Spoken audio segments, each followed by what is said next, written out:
Here's my room.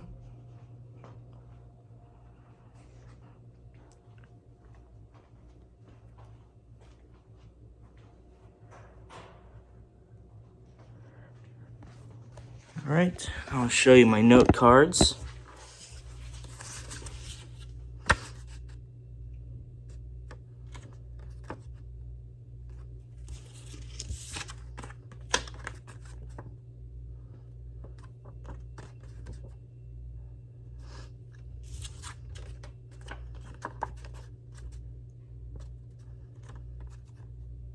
All right.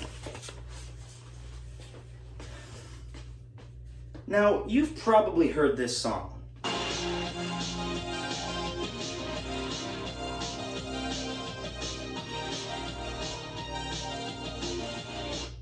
That is Blinding Lights by The Weeknd, and it is currently the #1 song in the world. And The Weeknd is the biggest artist all around the globe, with having just performed the Super Bowl halftime show just a month ago. He is on top of the world. I think it's safe to say that. But it wasn't always like that.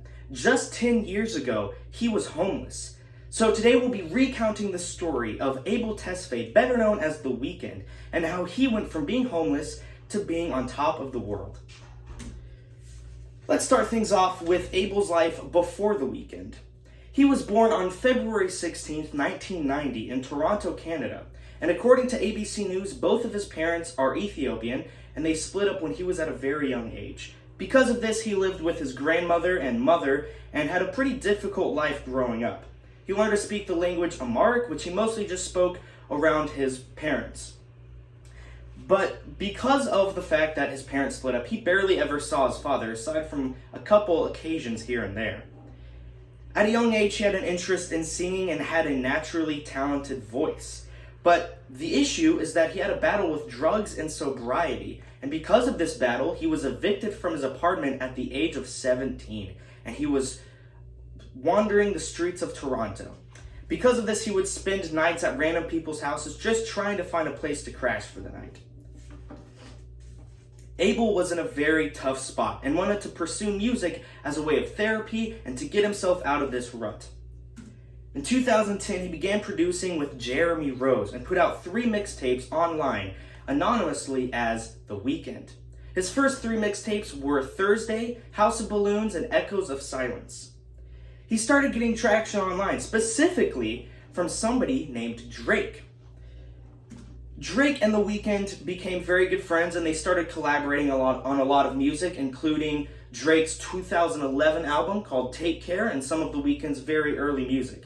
While they were very good friends, there was a lot of drama behind the scenes because Drake wanted Abel to sign on to his record so they could make more music together. However, Abel wanted to have more creative freedom, so he decided in 2012 to sign on to Republic Records, which is by far the most important decision he had ever made. His first album came out in 2012, that same year, and it's called Trilogy. It was a compilation album of his first 3 mixtapes that he released online. Trilogy did alright, but really the main thing that it did was put him on the map. His first appearance was in July of 2012, and it was at the Mod Club in Toronto, Canada. This was the first time anybody had seen his face. Now that he was starting to get some real speed going, he needed to, keep coming out with new work, so he put out his next album called Kissland in 2013. Now that he was getting some serious speed, it was time for him to start putting out some hits.